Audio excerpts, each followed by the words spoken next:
Sian. The presentation is about the product of GST Nova Type Detect and Select K417N SARS-CoV-2 as SARS and CoV-2 screening and identification of the Omicron variant. Okay. Let me start for the first session.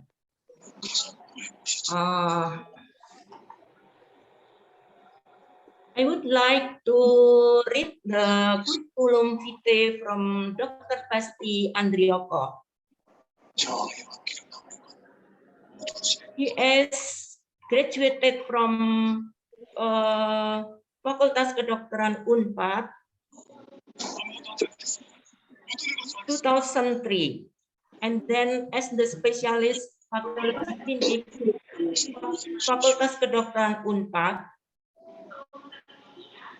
2011, and then as the consultant infeksi patologi klinik Collegium Pathology Clinic since 2016.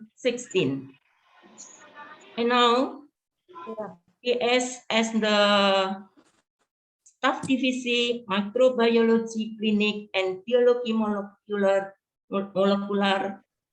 from 2011 until now.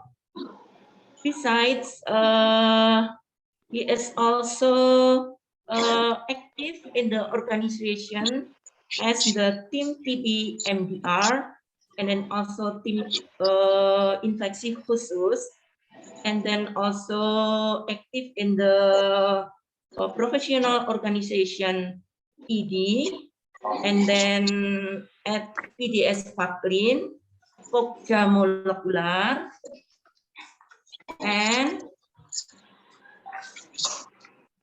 that's all. Okay, Dr. Pasti, the floor is yours. Please start to present to full in the first session. Please, Dr. Pasti. Terima kasih, thank you. Assalamualaikum warahmatullahi wabarakatuh. Waalaikumsalam warahmatullahi wabarakatuh. Selamat pagi, good morning. I will start my presentation, but I will present it in Indonesia, but my slide is all in English, so I think everybody can follow up. Yes. Sorry.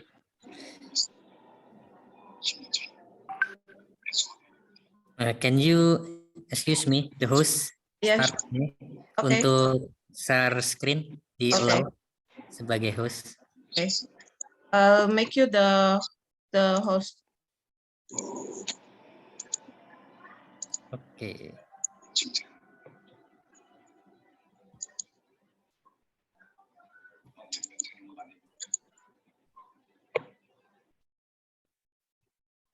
Oke. Ya, terima kasih atas kesempatannya. Maaf saya berbicara dalam bahasa Indonesia saja. Jadi saya diminta untuk sekilas membawakan tentang sedikit pengantar gitulah ya tentang Omikron ini. Sebelum nanti ada terkait dengan produknya sendiri. Ya, jadi Omikron ini memang agak aneh ya sejarahnya. Jadi very interesting lah ya. Jadi sampai sekarang saintis itu tidak tahu sebenarnya origin Omikron itu dari mana sebenarnya. Ya. Jadi ada 3 kemungkinan katanya. Yang pertama itu katanya berasal dari chronic infection, orang yang chronic infection jadi lama di situ kemudian dia mutasi. Kemudian yang kedua kemungkinan dari daerah yang selama ini tidak pernah dilakukan whole genome sequencing. Jadi yang luput monitoring sequence-nya sehingga tahu-tahu muncul gitulah ya dalam waktu yang lama tidak terdeteksi sehingga sekarang muncul. Itu yang kedua. Nah, yang ketiga yang sebenarnya kemungkinan besarnya adalah dari situ yaitu dari hewan katanya. Jadi kita tahu hewan itu memang bisa terkena SARS-CoV-2 tapi sangat sedikit sekali yang dilakukan genomic sequencing. Dan yang ditakutkan sekarang itu adalah dia berasal dari hewan lagi, jadi masuk ke hewan, bermutasi di hewan dalam waktu sekitar berapa 2,5-3 tahun ini, dan akhirnya hasilnya Omikron ini. Karena kalau kita lihat juga di sini, ya, jadi mereka mencoba mencari nenek moyang dari si Omikron ini, dan ternyata ditemukan itu yang paling dekat nenek moyangnya itu sudah ada sejak tahun 2020 pertengahan, awal malah, yang related sama Omikron sekarang ini. Jadi Omikron ini punya 50 mutasi, ya, dan 30 mutasinya itu ada di spike. Ini yang sebenarnya mengherankan sekali gitulah ya. Dalam waktu yang singkat, katakanlah dari Delta yang terakhir, dia bisa bermutasi segitu banyaknya. Ya. Jadi kalau secara global sekarang sudah ada 4 subvarian, ada mulai dari BA1, BA11, BA2 sampai BA3. Ya. Yang paling banyak di dunia sekarang BA1. Katanya BA2 ini di beberapa negara ya itu sudah mulai meningkat. Bedanya apa? Kalau dari sumber terakhir katanya antar subvarian ini kalau untuk disease severity-nya itu tidak ada perbedaan. Tapi kalau untuk transmissibility-nya diduga BA2 ini yang ada peningkatan. Jadi lebih mudah menular dibandingkan BA1 ataupun BA3. Di Indonesia sendiri kita baru nemu 3 ya. Jadi BA3-nya belum ada, BA1, BA11 dan BA2. Di beberapa tempat tampaknya BA2 ini juga mulai meningkat. Ya, dan kalau keseluruhannya 30 hari ke belakang itu kita lihat ya sebenarnya sudah hampir semua Omikron ya, 95%. Jadi sisanya hanya 5% yang mungkin bukan Omikron dan kemungkinan mungkin Delta lah ya yang terakhir. Dan kalau kita lihat ini mutasinya tadi baik Delta, Alpha, Beta, Gamma sebenarnya tidak banyak mutasinya ya. Hanya sekitar 10 atau kurang dari 10. Tapi begitu Delta di spike-nya sendiri sudah hampir ada 30-an lebih. Ini yang mutasi-mutasi kuncinya gitulah ya. Dan kalau kita lihat secara global Delta sudah mulai menurun, sedangkan Alpha, Gamma, Beta ini sudah hampir tidak ada sama sekali. Omikron jelas sekarang di semua benua meningkat. Nah, jadi timbul pertanyaan sebenarnya dari sini. Apakah kita masih harus membedakan kesemuanya ini gitu? Konteks yang saat ini sudah terjadi gitu. Apakah tidak hanya kita membedakan Omikron dengan Delta saja nantinya? Ya itu tentunya diserahkan kepada banyak pertimbangannya ya, banyak pertimbangannya diserahkan kembali kepada lab dan tentunya biasanya pemerintah masing-masing yang mau dicari apa gitu. Ini adalah prevalensi mutasi di setiap subvarian Omikron. Yang atas Omikron ini adalah kesimpulannya gitu ya, whole prevalence-nya. Nah ini kalau dibagi per subvariannya. Jadi kalau kita ambil contoh seperti Delesi 6970 gitu, BA1 itu banyak sekali, ya, tapi di BA2 hampir tidak ada sama sekali. Yang lagi mau dibicarakan sekarang ini K417N, ya, itu termasuk hampir di semua subvarian ada, terutama di subvarian BA2, ya, banyak sekali dia, hampir 100% ini ya kalau pakai skala warna ini. Nah, jadi kalau screening, jadi memang WHO kemudian ECDC itu dari awal sebenarnya dari Agustus ya itu sudah menyarankan untuk melakukan screening untuk VOC atau VOE ya variant of concern atau interest untuk screening di awal untuk deteksi awal ya. Jadi ini adalah beberapa metode yang bisa dilakukan seperti target failure atau dropout, kemudian screening dengan SNP assay, kemudian SNP assay yang basicnya PCR tapi pakai melting curve analysis, atau yang multiplex ya, yang multiplex baik itu SNP ataupun target failure. Jadi kalau yang ini hanya satu target get itu ya yang dijadikan targetnya sebagai penanda, ini juga. Nah ini gabungannya. multiplex. Jadi bisa lebih dari satu, dan biasanya ini yang berupa panel. Nah, biasanya yang panel ini utamanya tidak boleh digunakan sebagai diagnosis awal, ya. Jadi ini sebagai kelanjutan.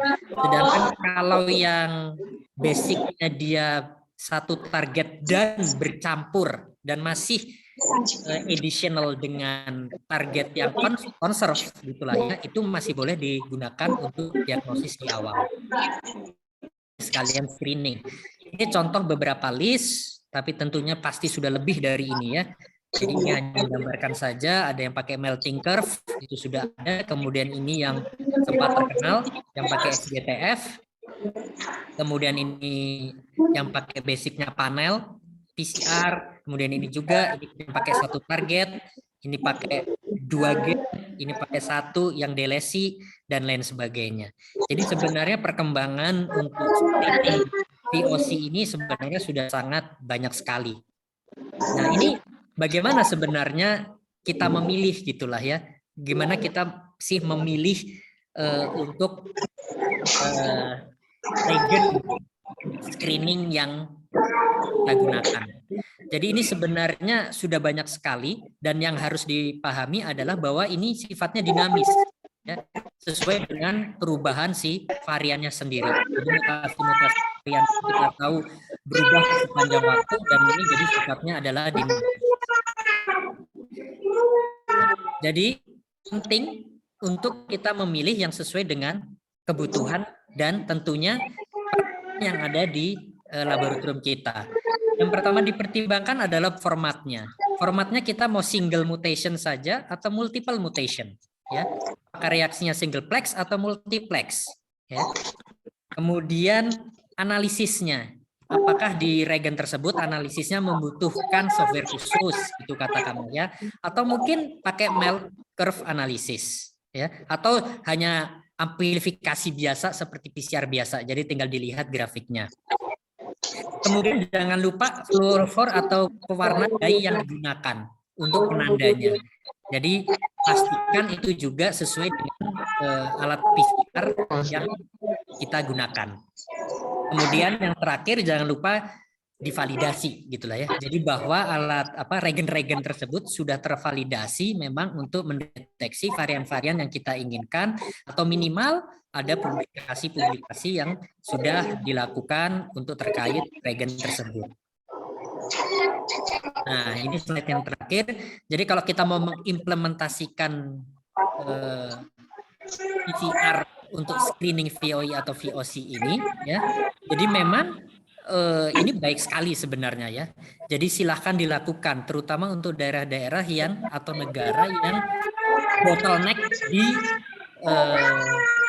sequencingnya, gitulah ya. Jadi ini untuk mengidentifikasi spesimen, ya, untuk mendeteksi mutasi secara cepat sehingga kita bisa melakukan public health dan social measure dengan cepat juga, ya, untuk mencegah penyebaran tentunya virus lebih lanjut atau setidaknya bisa memperlambat penyebarannya, begitu. Jadi mungkin itu pengantar dari saya ya, untuk kemudian nanti diteruskan terkait dengan produknya. Saya kira sekian, terima kasih. Wassalamualaikum warahmatullahi wabarakatuh. Thank you. Silakan, Bu. Masih di mute? Jelas, sangat informatif dan jelas diterima dari sini, dari area Kelapa Gading, Jakarta Utara, Dokter. Oke, semoga bagi peserta dokter-dokter juga dapat terima dengan jelas kuliah singkat.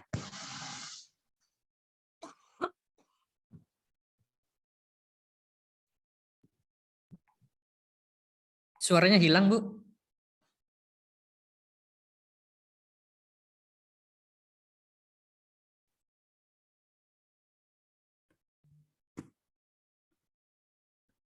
Suaranya hilang. Maaf, Bu. Tidak terdengar. Dan panitia yang lain mungkin bisa membantu.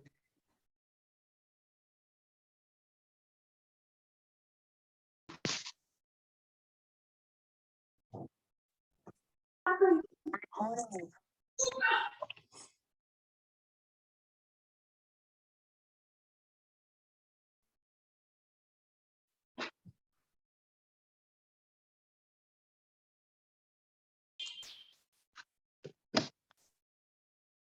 di-mute.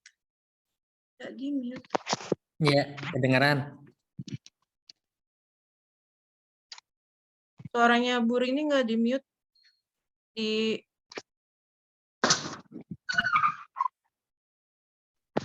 sudah selesai ya?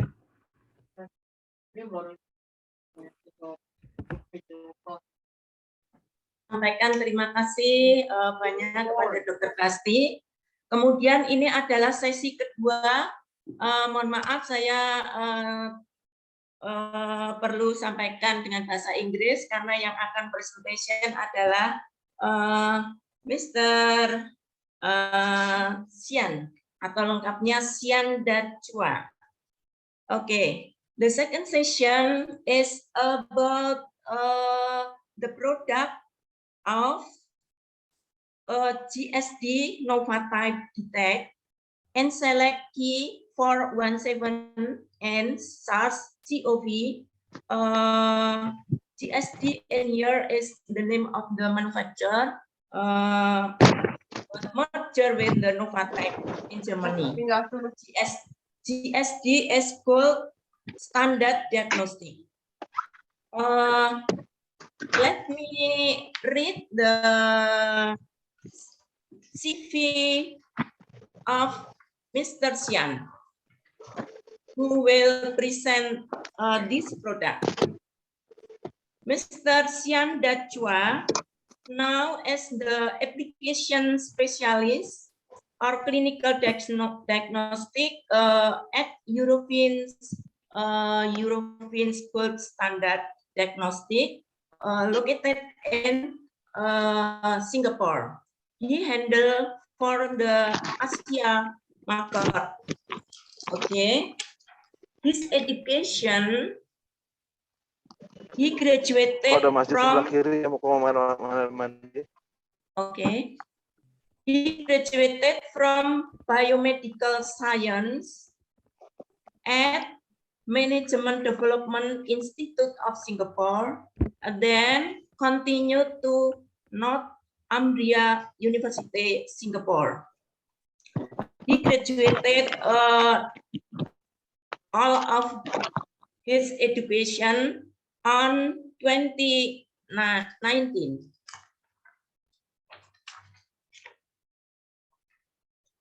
His experience as the application specialist clinical diagnostic Asia of Eurofins Technologies.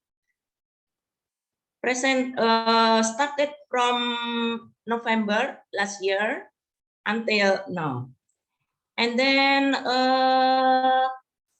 before he took the job at Medical Technologies Microbiology at Tan Tock Seng Hospital. Also, before he is as a researcher and development intern at the Stratificare in Singapore. That's all. So now, could you please start for Mr. Sian Dachua, please. Hello. Could you make me the presenter? Okay. Yes, please. Yes, please. Okay. Thank you. Okay, let me get my slides. So I'll be presenting in English. So if there's anything that is not clear, feel free to just stop me. Okay.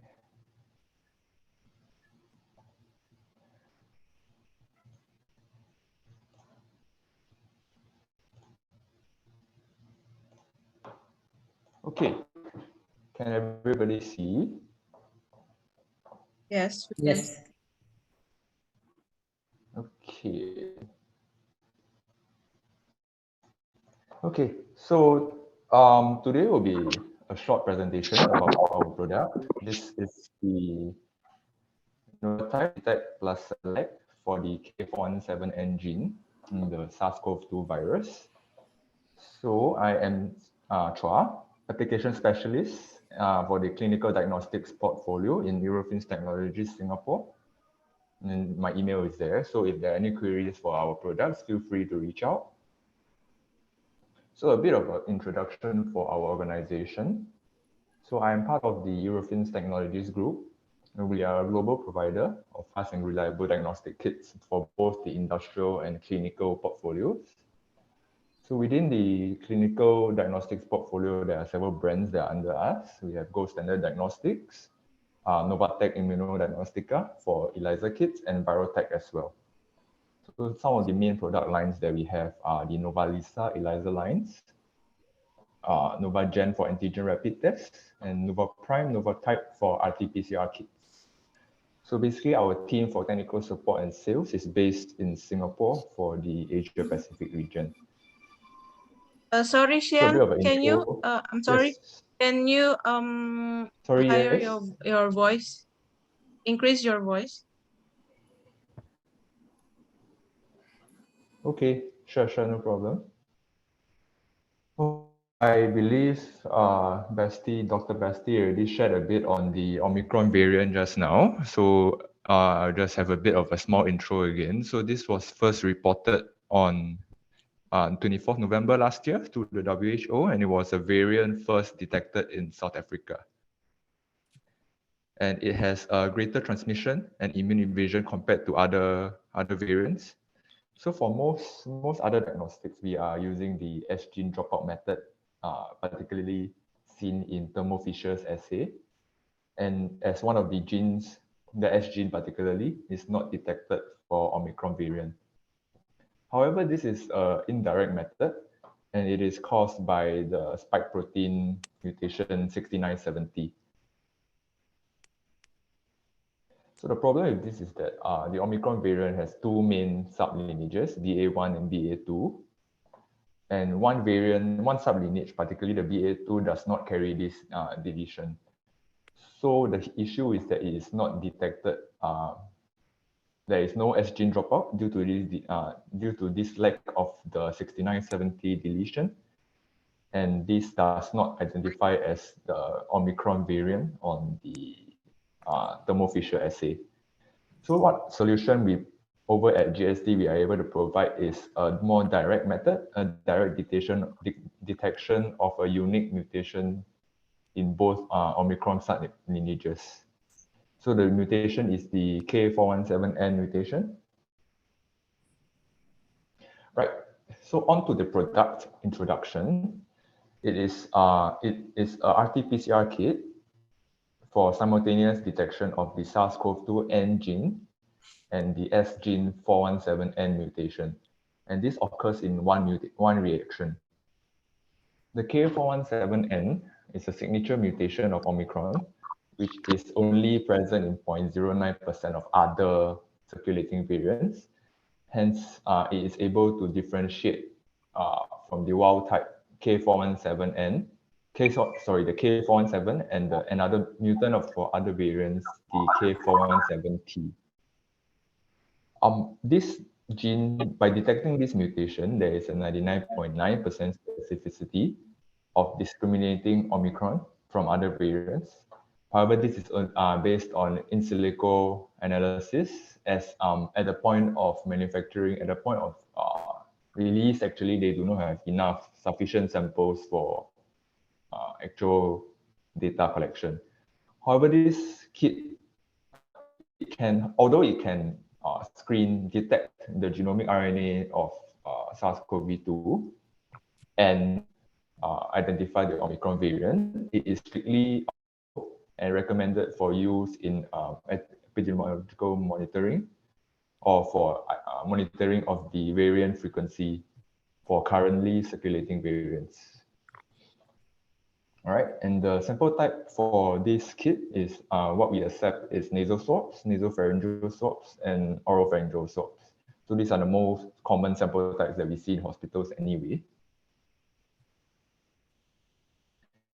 The kit is based on the traditional RT-PCR technology and contains specific primers and probes for the amplification and simultaneous detection of the N gene. And sorry. Jadi sekarang kita kebutuhannya Rahmi lihat Rahmi tanya yang mana yang paling.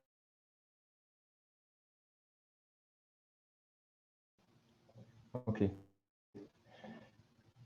Can continue, Chen. Okay, right. So I was saying that the kit contains primers and probes for simultaneous detection and amplification of RNA sequences in both the N gene and the S gene. So we're able to detect the presence of SARS-CoV-2 RNA regardless of the virus lineage or variant. And simultaneously, you can discriminate Omicron variant, hence the select function. There is also the inclusion of the ribonuclease P gene detection for internal control to monitor sample quality, extraction, and inhibition. This kit has been validated for the AREA-DX and AREA-MX platforms by Agilent Technologies. Other platforms, I know there are other platforms, popular platforms like the CFX96 or the Roche Cycler, but this will have to be validated by the users depending on your laboratory workflow. And in this kit, there are, as a very typical components of a RT-PCR kit, you have the polymerase enzyme, your RNA reverse transcriptase, your primer probe mix, and your positive control. So as with all RT-PCR kits, this should be shipped on dry ice and should be stored between -30 and -15 degrees Celsius.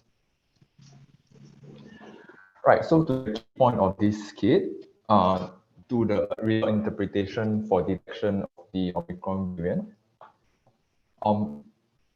there can be several outcomes when using this kit. So if only the N gene is detected, it just means that there is presence of SARS-CoV-2 RNA, but not the detection of Omicron variant. It can be for other variants as well.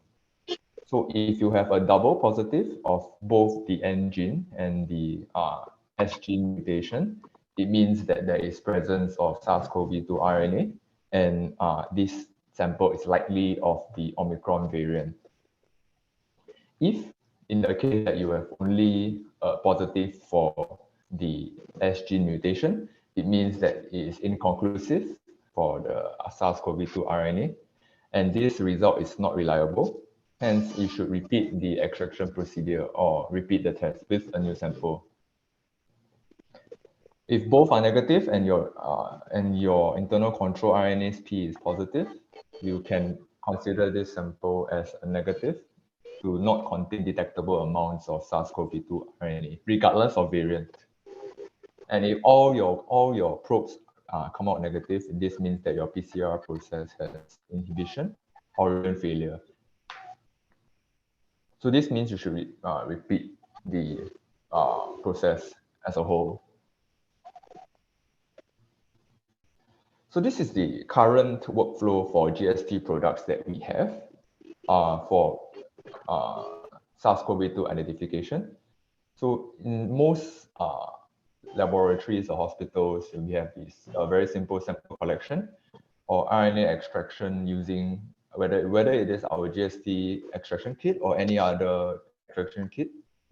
Then we run the RT-PCR using a general SARS-CoV-2 screening kit, followed by identification of the Omicron variant. So this is actually a 4-step process. You have a separate PCR step for detection and a separate PCR step for identification. But with the introduction of our detect and select, step 3 and step 4 for screening identification is actually combined into one step using the K417N RT-PCR kit. So in a sense, you streamline the entire workflow and you cut down the number of time and manpower spent on the identification process.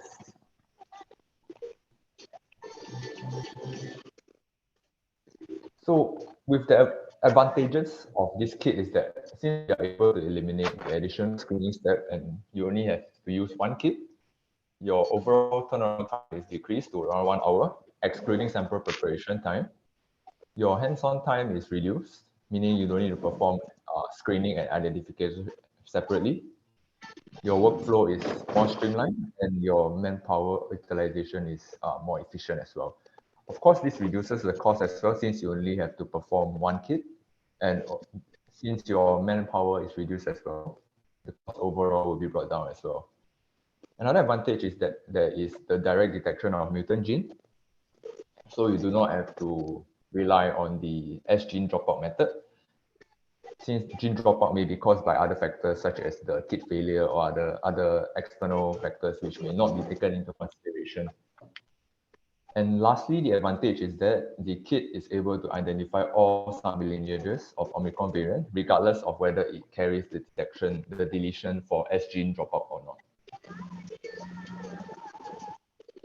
So that's it.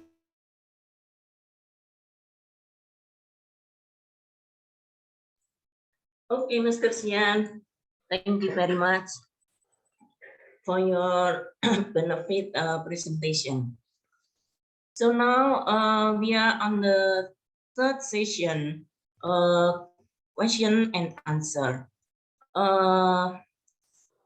The audience, the doctors, if you may have the question, please write down on the chat facility, and Mr. Sian should answer directly. Okay. Please start if any question.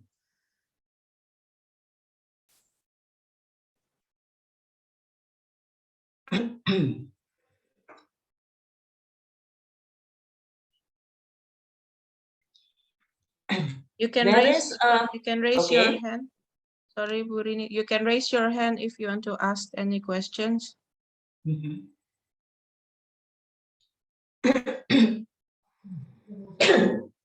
Mr. Sian, may I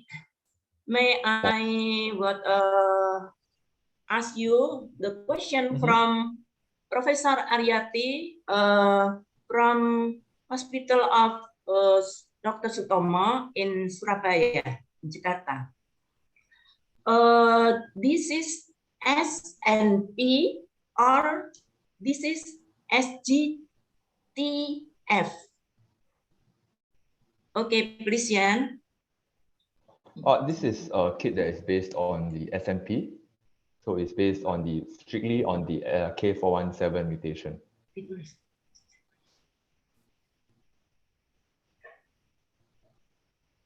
Can you get the question from Professor Aryati?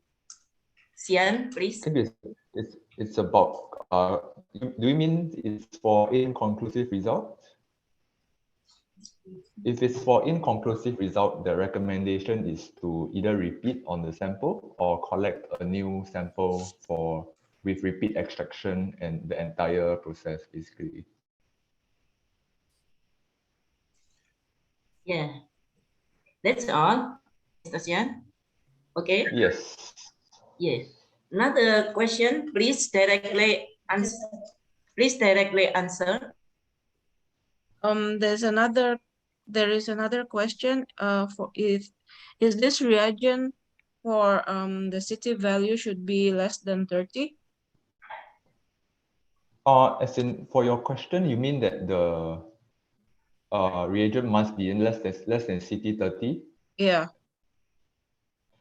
No, I think for RT-PCR kit, as long as for this kit, right, a detected value is as long as the CT is less than 38. So any CT below 38, we consider this as detected, regardless of what gene we are talking about. So this can range from either 20 plus, or as long as any value less than 30 is considered a positive. Okay, that is a question from Luhung RSUD Palabuhan.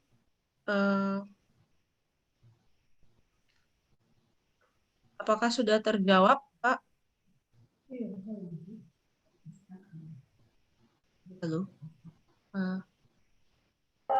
Ya, sudah terjawab. Oh ya, baik. Baik, oke.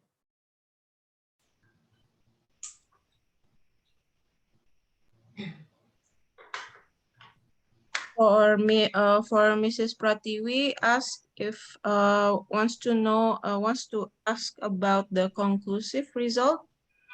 What should we do? I think I already answered this question. Oh, you're okay. Yes. Mrs. Pratiwi, okay?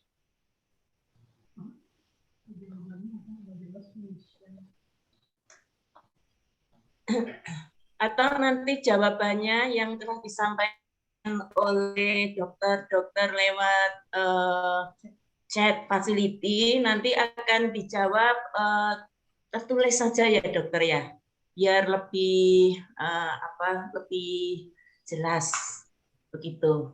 Barangkali karena waktunya terbatas mungkin kurang jelas, tapi nanti kami akan minta Mr. Sian untuk menjawab tertulis begitu dokter. Oke ya. Mungkin ada pertanyaan lain dokter sehubungan dengan produk yang dipresentasikan oleh Mr. Sian ini?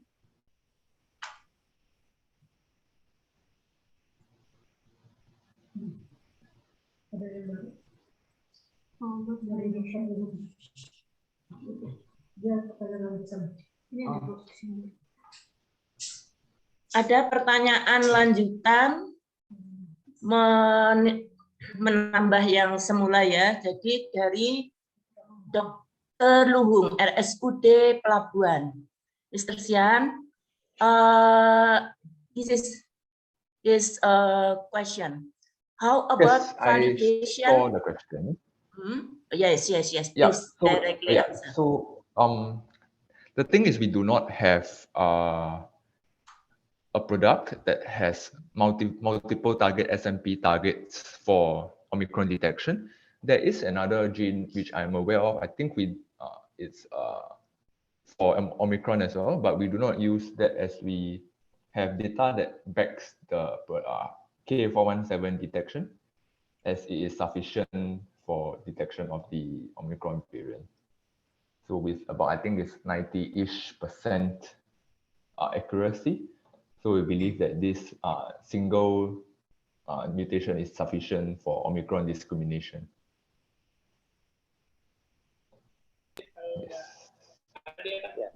Mr. Chen, which is more accurate with the single target K417N or multiple target for SNP? Sorry, I cannot really hear you. Yeah. You can hear my voice? Yes. You can. Yeah.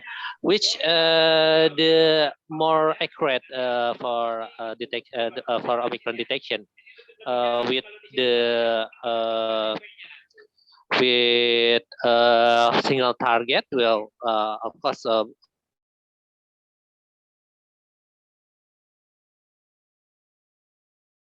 Ke-mute, Dr. Luhung. Yeah, I think you're on mute. Yeah. We just with more accurate for Omicron detection with single detection like K417N or with the multiple target for SNP. Do you have some information about that? Okay, so for us, right, we believe for our products that the K417 is sufficient because it is only in data that was collected up to December last year, that this mutation is only present in 0.09% of all circulating strains. And then our statistical data also has provided the backup that it is able to discriminate Omicron from from other variants using this particular mutation only, with an accuracy of up to 99.9%. Yep. So we believe that this single mutation kit is actually more than enough to discriminate Omicron without having to add on other targets, as this would add on to the cost and possibly the time for the process as well. Thank you.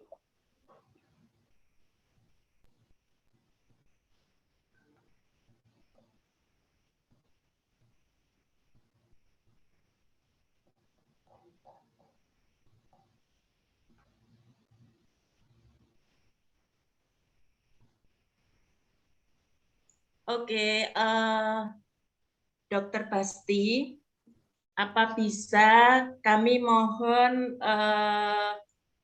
diklarifikasi mengenai produk ini, Dokter Basti? Jadi mungkin lebih mudah dicerna atau lebih terang gitu loh, Dokter Basti. Apa bisa kami memohon supportnya, Dokter Basti? Ya, pada prinsipnya mungkin begini ya, menyambung pertanyaan Dr. Luhung tadi. Jadi banyak sekali beredar ya saat ini regen-regen yang tujuannya utamanya adalah satu ya. Tujuannya adalah satu, yaitu untuk men-tracking si Omicron ini gitulah ya, untuk mengidentifikasi varian. Nah, mengidentifikasi varian itu seperti saya katakan tadi di slide saya bisa dilakukan secara single ya, dengan single target atau multiple target. Masing-masing ada kelebihan dan kekurangannya. Yang single tentunya lebih mudah interpretasinya. Multiple biasanya kita pakai panel, jadi kita harus selalu melihat tabel interpretasinya, begitulah ya. Nah, sebenarnya perbedaannya apa sih gitulah ya. Yang jelas tadi kalau persamaannya adalah sama-sama tracking varian. Jadi sama-sama identifikasi varian. Jadi tidak masalah mau pakai 1 target, 2 target, 3 target, bahkan 10 target itu terserah. Ya, yang penting harus bisa menggambarkan varian yang kita cari itu apa sebenarnya. Itu satu. Yang kedua, bedanya apa? Perbedaannya hanyalah kalau menggunakan 1 target, utamanya adalah identifikasi di awal, ya, secara itu. Yang kalau pakai multiple target, identifikasi juga secara tepat, namun biasanya dia lebih melihat untuk lebih melihat mutasi secara keseluruhan. Jadi memonitor juga mutasi secara keseluruhan. Key mutation. Jadi kita ingat di varian-varian itu ada key mutation. Nah, kalau kita pakai panel, itu salah satu tujuan lainnya adalah memonitor ya, memonitor key mutation itu. Jadi mutasi-mutasi kunci itu kita monitor juga. Di samping kita mengidentifikasi gitu. Jadi ada add-on-nya juga di situ kalau kita pakai multiple ya. Kenapa? Karena sebenarnya kalau seperti keadaannya sudah seperti sekarang ya, keadaannya itu kan sekarang sudah Omicron 95 bahkan mungkin 99% gitulah ya, yang beredar adalah Omicron. Jadi tujuan utamanya kita mungkin saat ini hanya membedakan oh ini Omicron atau bukan, dah itu aja dulu gitu ya. Nah nanti additionalnya kalau memang mau memonitor secara lebih dalam gitulah ya, mutasi-mutasi yang terjadi biasanya di VOC atau VOE, nah itu baru kita biasanya pakai panel, pakai multiple target itu.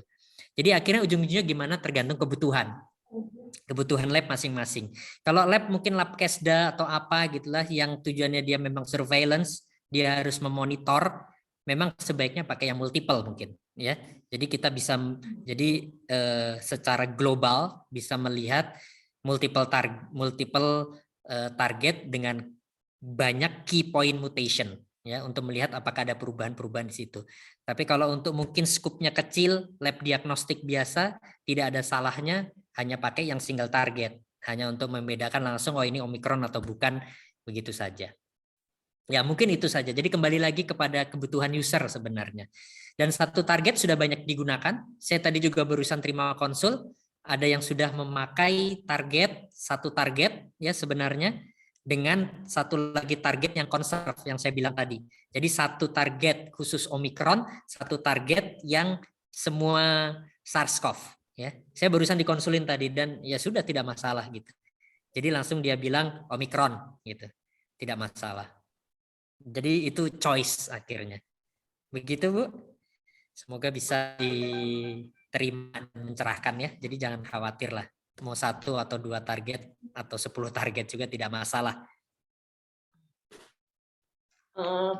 Baik Dokter Basti, terima kasih hatur nuhun sekali.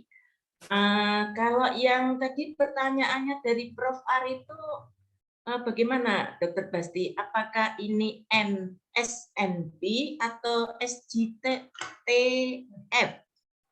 Ini SNP, ini berbasis SNP, bukan baik, SGTF, bukan failure. Ya, SNP. Tadi Mr. Sian juga udah menjawab SNP. Iya. Baik Dokter Basti, apakah ada dari dokter ada pertanyaan baru? Sebentar. Apa keunggulan tes ini dibandingkan dengan pemeriksaan satu target yang lain? Bagaimana, monggo Dokter Basti, mohon supportnya. Nah, seperti saya bilang, tidak masalah sebenarnya ya. Kalau dibandingkan dengan target lainnya sepertinya sama. Jadi tergantung akhirnya harus kita lihat prevalensi mutasi itu sebanyak apa di varian tersebut. Itu yang penting. Jadi sebelum kita menentukan, memutuskan membeli atau menggunakan sebuah regen, kita harus mencari data dulu prevalens dari mutasi ini di mutasi yang ingin kita identifikasi itu berapa. Jadi contohnya kalau kayak Omicron, kita mau identifikasi Omicron. Kemudian kita pakai suatu target mutasi. Nah, kita harus cari target mutasi ini berapa banyak memang prevalensinya di Omicron tersebut. Jadi contohnya kalau K417N ini saya lihat dia sangat tinggi sekali di BA2 terutama. Di varian yang lain juga ada, di subvarian di BA1, BA11, BA2 dan BA3 itu K417N itu ada semua. Ya. Prevalensinya memang bisa berbeda setiap subvarian, tapi semuanya ada. Dibandingkan mungkin dengan yang ada target sekarang yang dia deteksi delesi itu ya, delesi 6970 itu kan di BA2 sama sekali tidak ada. Hampir sama sekali tidak ada. Jadi otomatis BA2 pasti akan miss gitu. Jadi sekaligus menjawab pertanyaan yang kedua, bisa untuk BA2 juga bisa. Jadi umumnya kalau yang SNP itu dia biasanya ngedeteksi yang memang bisa ngedeteksi semua subvariannya. Ya. Mungkin itu. Ya, jadi bisa ya Dok. Mungkin ada pertanyaan lagi dari dokter yang lain. Apakah ke Mr. Sian atau langsung ke Dokter Basti? Monggo kami persilahkan. Jadi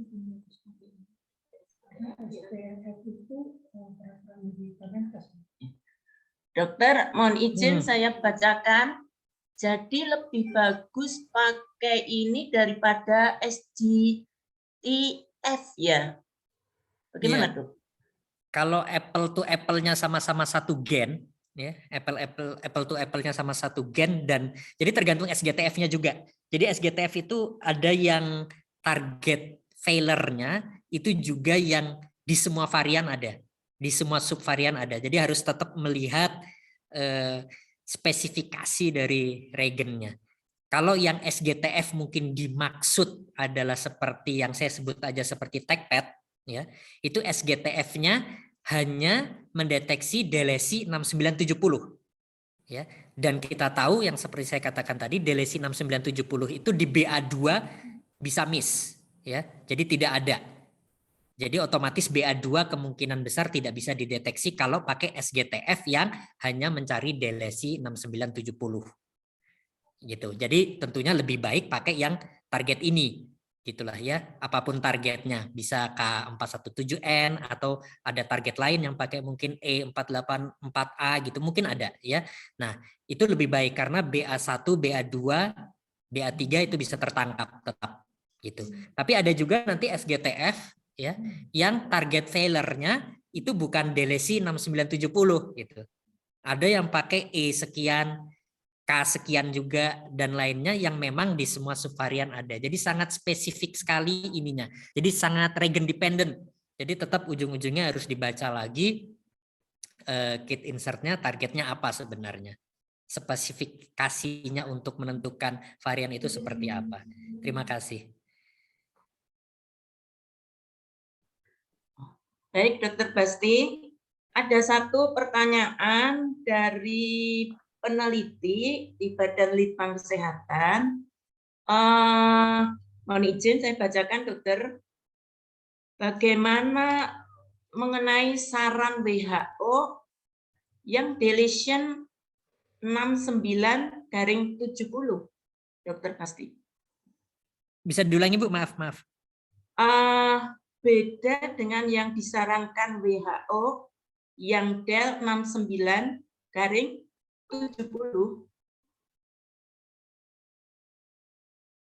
Ya, gimana?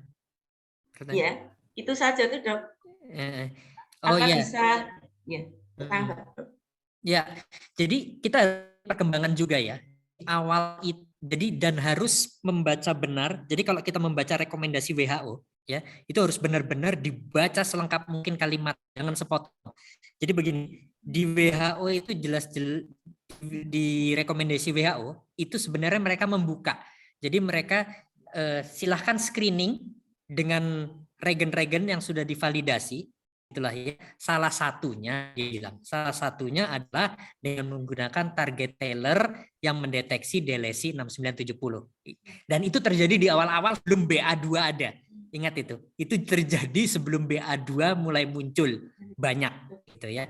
Jadi makanya pada saat itu 6970 disebutkan memang di situ sama WHO bisa dipakai.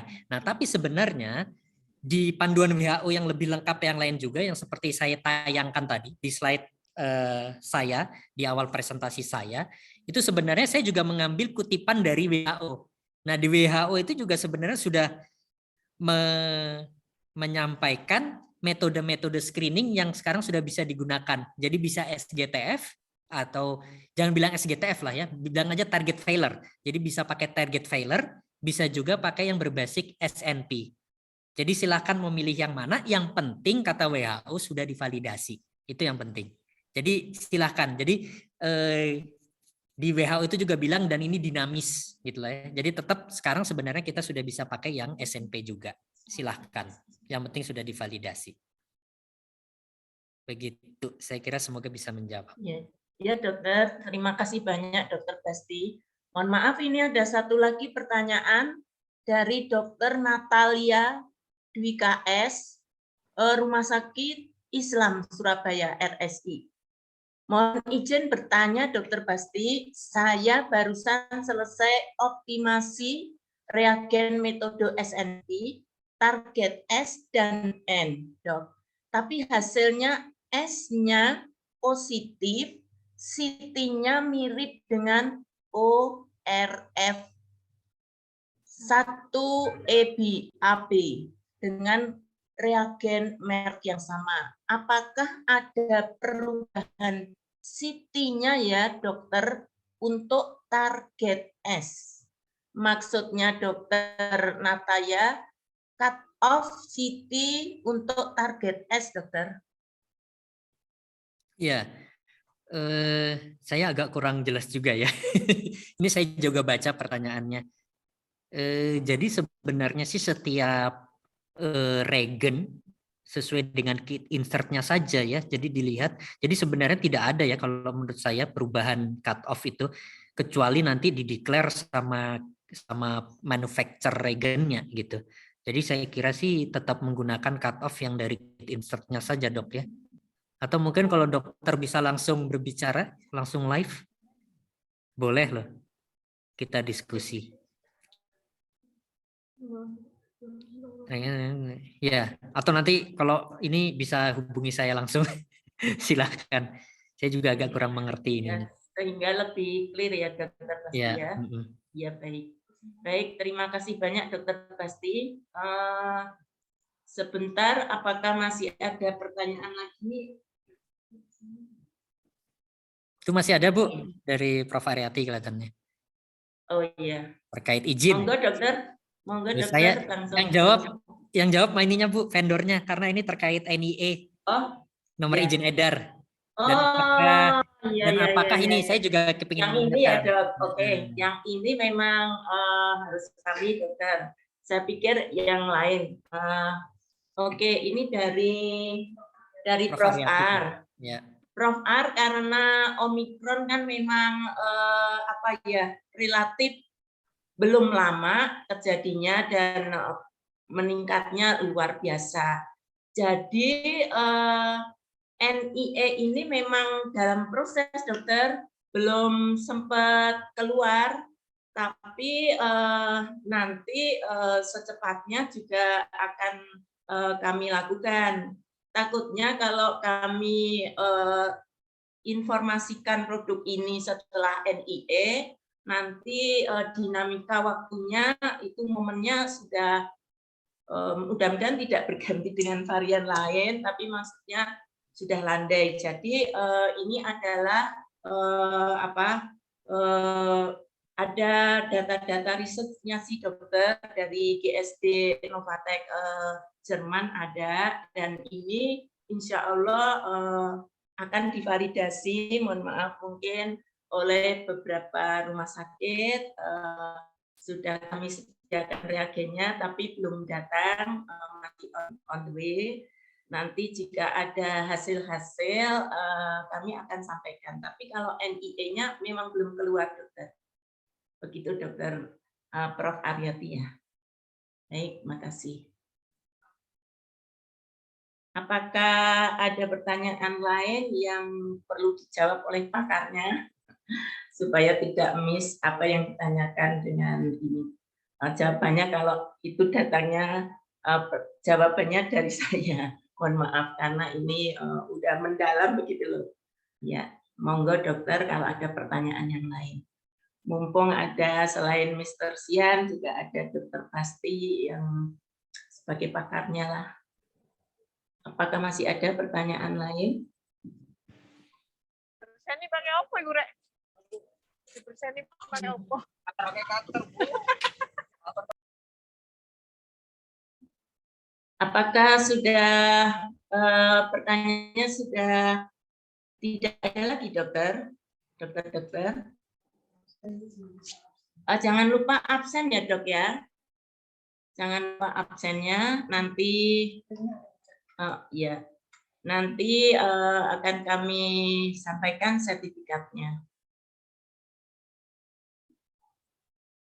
Alamatnya yang monggo yang jelas dokter, sehingga nanti sertifikatnya bisa sampai kepada alamat dokter dengan baik.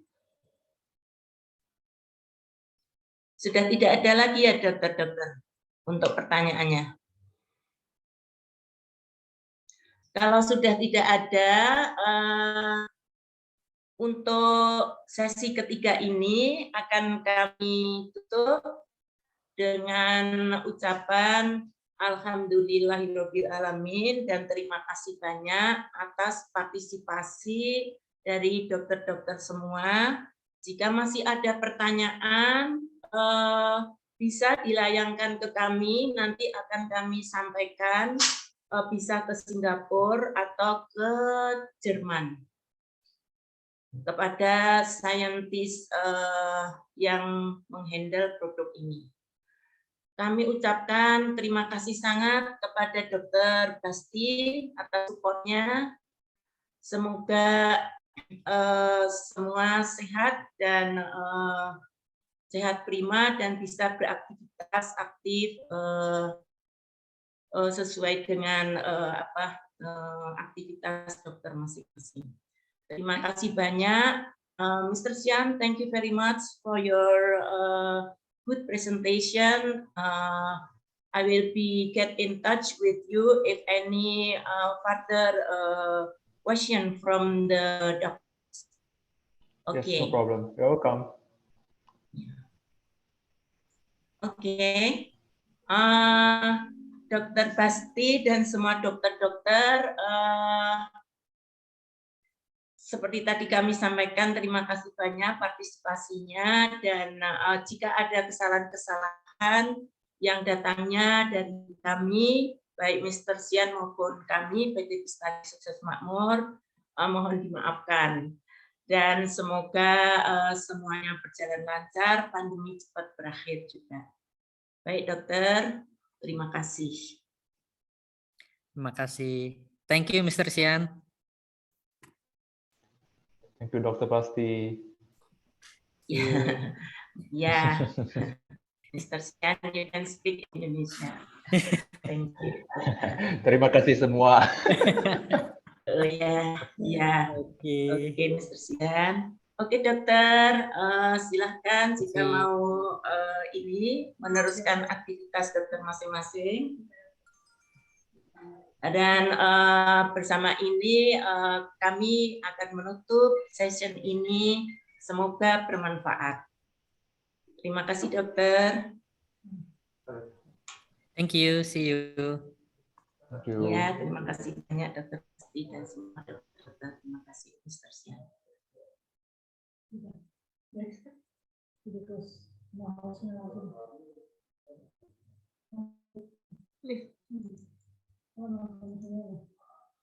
Masih